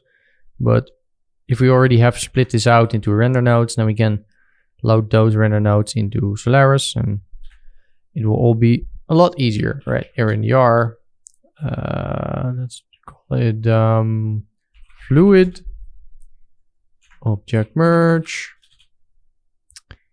and drag it in. Let's copy and paste that. Let's call it RNDR ice. And drag in the ice. Copy and paste. We're gonna call it lemons. And let's go lemon. And copy and paste. Mint, or let's call it leaves. That's probably a little bit easier to remember. Right, let's do it like that. Let's make them all green. Let's maybe lay these out. Let's maybe do a underlay and call this render nodes, something like that. All right, now we are getting pretty close to wrapping the shot. So let's do another flipbook here with all this stuff in the environment. We're gonna have this environment scatter thing here as well, which let's make a separate render node for that. So RNDR environment plants. It's gonna be that one. Let's call this out. And let's just very quickly file cache this as just geometry. Let's call it environment plants. Oops, not plants. Environment plants. Environment plants are going to be something completely different. Environment plants, single frame, version 1, dollar job. Save the disk, right? Let's copy that thing. Let's put it in here. Object merge. Right, there we go. Let's color code that green as well.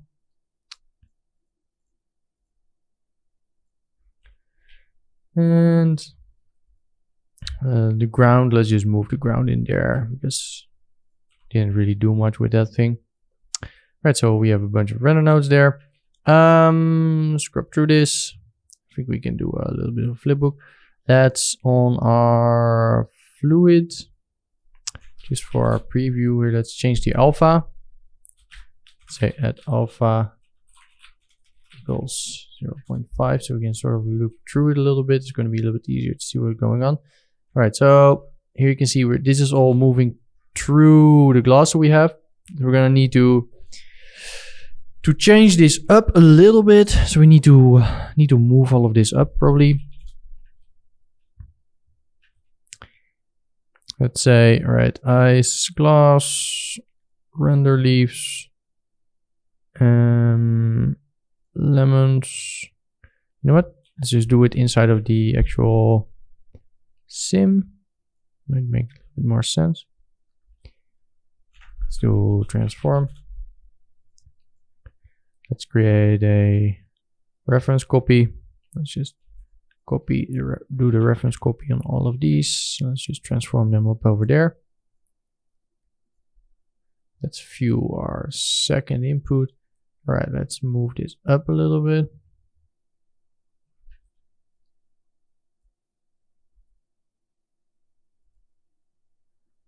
All right.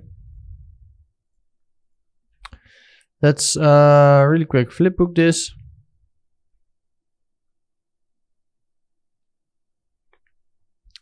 Oh, and there's some stuff down here in the bottom. Let's hide.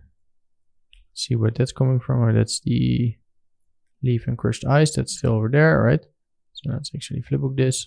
All right, so I'm already starting to see that in terms of timing here, this is not great. So we need to probably say that we want to time offset this all a little bit. So I'm gonna say, right, time shift. I'm gonna add some frames here. Play 0.15. So that it's gonna be a little bit, the fluid is already gonna spawn a little bit more on the inside or on the beginning. Reference copy again, let's reference that underneath all of these, so we have one single place where we can control this. Right.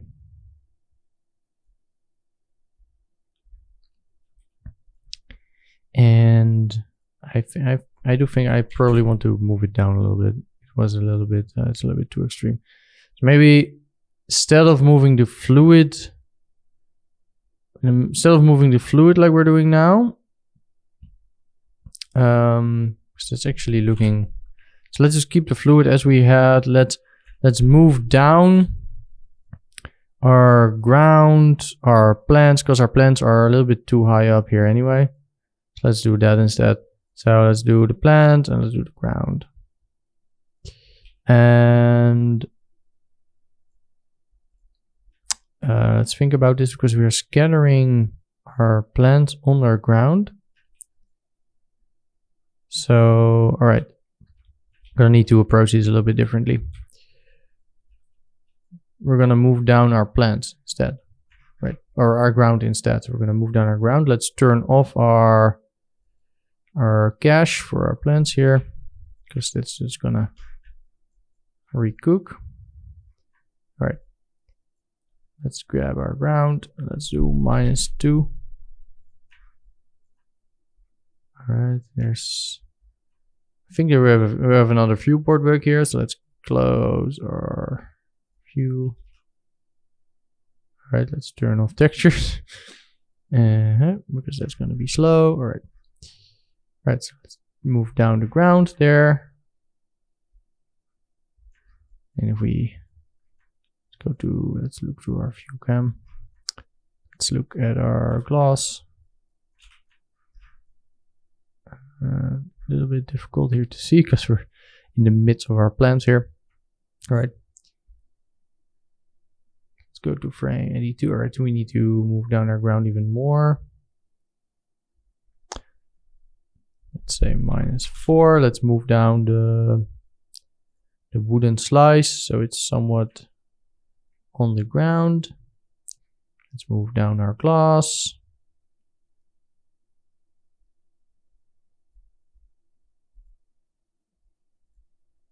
Guess we could, let's do it a little bit more even. Let's move down our ground even more. So 5, and let's move down our wooden. So it's a little bit difficult to see here. I'm just trying to do the best I can. All right, let's do it like that.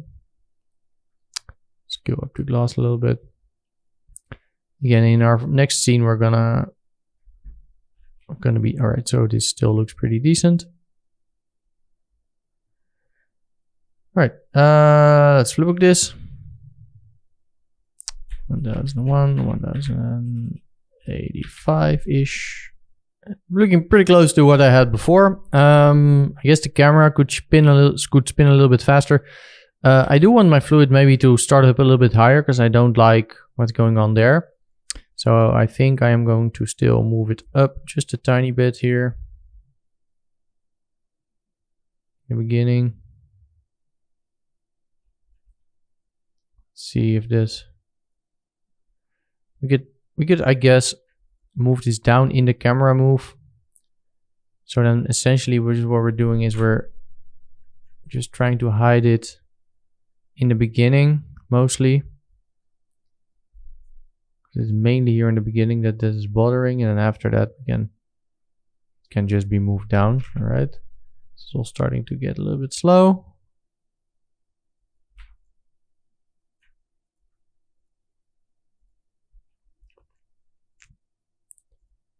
And doesn't seem to do much for some reason. So look at why that is. That's weird.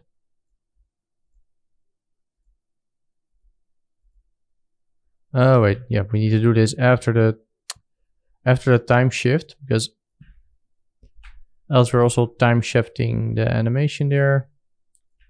So again, we don't want to do that. Remember, order of operations is important, not just in math, but in general working as well. Right. Let's move this down. All right. Guess we're good.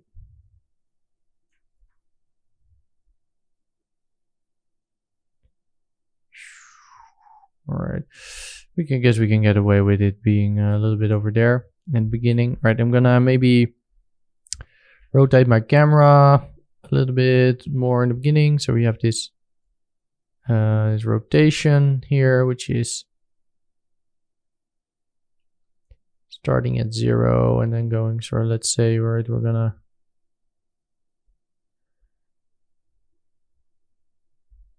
start at -120 maybe instead. Again, make sure that this is linear. Let's play. Oh, let's actually do the correct frame range. 1001. And let's flipbook. All right, looking pretty good, to be honest. I'm liking it. So yeah, only a couple more things in the scene remain. So pretty much, let's add a little straw in this thing, because we're gonna need to do straw anyway. And then let's add the grass, because I want some grass here. And that's also something that's going to be in the final shot. Aside from that, I am digging the camera move, the twirl, everything. Basically, it's very similar to what I had before. So looking good, and this is going to look pretty great in render when this is all motion blurred. Like, I know it might seem a little bit blobby now, but it's all going to look completely fine when we're going to have this rendered. Like, fluids always look bad if you don't have motion blur. Just create a little straw, just something very simple. RDR straw. So let's just make it a tube. Let's do like a smaller radius, make it a little bit higher. Let's do auto UV. Auto UV generally does a decent job, so we have some UVs on there. Now let's go to our glass here. Let's move the straw down till we get it into position. Let's just try to put this in the glass. Something like that.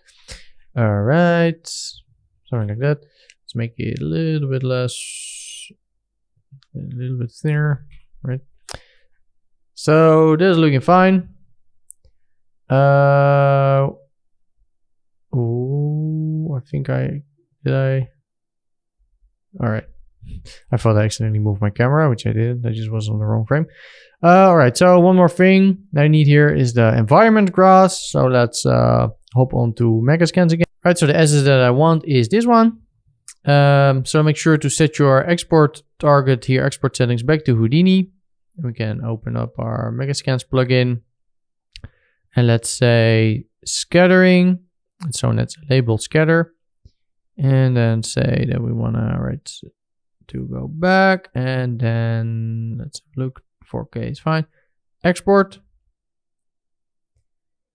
So you can see this will dump down some grass in here. And we have a scatter setup here, and that's doing it on a grid by default. But of course we want to do that on our ground. There we go. So one thing that I don't like about this thing is that there's not really any way to sort of do this based on just a color or like an attribute, at least that I know of. Maybe there is something here, like I'm not completely sure. What I generally end up doing is just painting attribute here. We can actually try maybe if we do attribute paint, maybe the thing by now is actually set up to use an attribute. So we can have a look. So let's just paint something here, and I know that I just said that normally I use color for painting, but oh, by the way, we don't want to do that. We want to increase the radius. We're changing the wrong thing. All right, so let's just have a look at this. If this, oh, we need to, by the way, actually give it the right name. So let's call it density. Let's see if this actually maybe gets picked up in the Megascans, else I'm gonna manually change it. All right, so it does seem to that right now this is actually picking up. I don't remember that working before, so that's actually nice. Then we have one less step that we need to do. So let's just show all objects here. Let's hide our fluid, lemons, our leaves, and our ice. So we just have the stuff there. And then let's make a little bit larger radius, and let's just paint some grass around here. All right. So you can see we get some grass there, and then we can go on the simple scattering, and then we can enable on the P scale. We could say that we want, where's the overall multiplier? It's over there. So we can increase the overall multiplier. Let's do a null down here. Let's call it out grass. And let's make another node here called RDR grass. RDR grass. We're gonna object merge our grass in there. There we go. We can hide the model. So let's drag this into models and let's hide it. And maybe I actually want to decrease it a little bit here. It's not completely around our base thing. Right, so we have some grass there.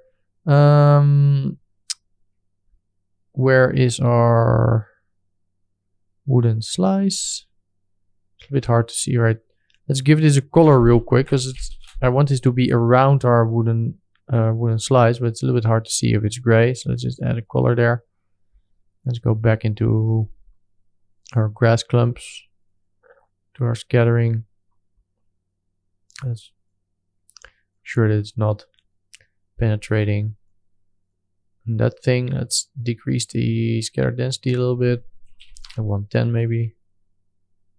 And let's get rid of some stuff there. All right.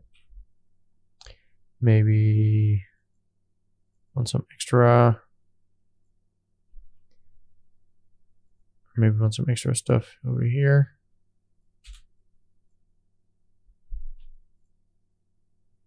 Oh wait, need to put it to 1. Right. Let's put it a little bit more in the environment here. 100. All right. All right. So I think we are pretty close. So let's show all of our stuff again here. Right. Then let's do one final flipbook at a little bit higher resolution, 1920 by 1080. And let's do 1090. And let's flipbook. All right, there we go. Flipbook here. I mean, doesn't look the best in the viewport here, with the normals acting a little bit weird. So I guess we could change that if we want for the flipbook before we export it. To just say, all right, let's put normals.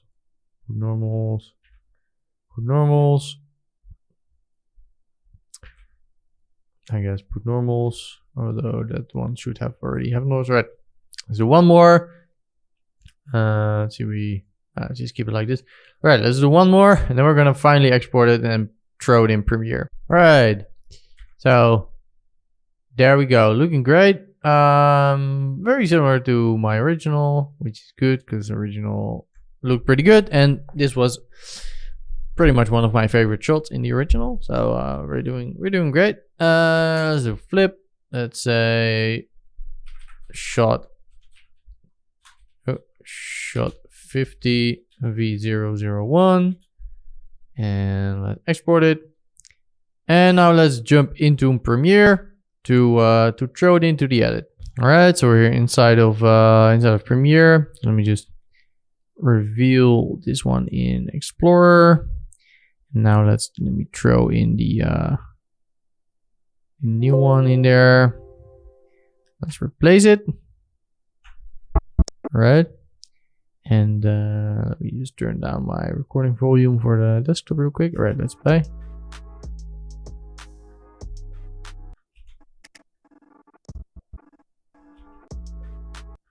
Alright, so there's one weird sort of... So we have an ease in here on the beginning of the camera, which I'm not supposed to have. I don't like it. So let's fix that real quick. I don't know how that came here, but it needs to be an ease out and it needs to be faster. And oh, it doesn't even seem to happen on the correct frame still. Let's have it actually start at the correct frame. All right, more like that. So let me just really quickly change that up and export it again and go back in Premiere. All right, so I swapped it out. Let's have a look. All right, it's working a lot better.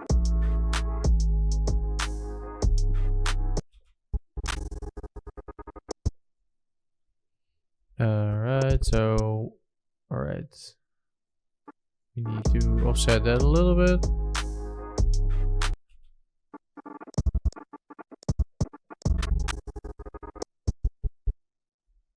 Right, good enough over there. Alright, working great. So yeah, that was that. Basically, so only one more shot remained, and that's the final shot. We already done quite a lot of preparing work, working on this thing. But the last shot is really going to combine everything that we've learned so far, because we already have the base swirl here, but in the last shot, everything needs to go into the glass. We need a higher resolution sim. Everything needs to stay in the glass so it cannot overflow. So there's a whole bunch of stuff that we need to do there. So yeah, hopefully you'll join me in the next video when we're gonna do the final shot, and then after that, of course, we can start lighting and shading these shots before we throw them into the render. So yeah, see you in the next video.